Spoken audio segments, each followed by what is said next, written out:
সমস্যা। হ্যালো। তো বলো তুমি কেমন কি লুক আমার কাছে অ্যাকসেপ্ট করো, কেমন কি সাজতে চাও? প্রথমবার মেকআপ করছি তো সেরকম কিছু আইডিয়া নেই। আমার ওপেন হেয়ার থাকবে আর যেটা আমার শ্যুট লাগবে, মানে আমার উপর যেটা শ্যুট করবে সেটা তুমি তোমার মতো করে দেবে। আর যেন ন্যাচারাল লাগে, বেশি হেভি যেন না হয়ে যায়। আচ্ছা ঠিক আছে, পুরোটাই তোমার কথাটা রাখার চেষ্টা করব। একদম। একদম ফাইনাল লুকটা করে তারপর দেখাচ্ছি, ঠিক আছে? সমস্যা। তো বলো কেমন লাগলো? ভালো লেগেছে, যেরকম চেয়েছিলাম সেরকম হয়েছে। নর্মালের মধ্যে একটু সুন্দর হয়েছে। স্যাটিসফাই? একদম। এই দেখো আমার তমস্যাদির ফাইনাল লুক।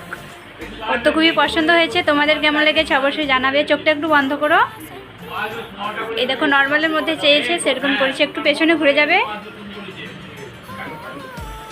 একটু গার্লস করেছি পেছনটা, আর ঘুরে যাও এদিকে সামনে। এই যে দেখো ফাইনাল লুক, তোমরা জানাবে কেমন লাগলো।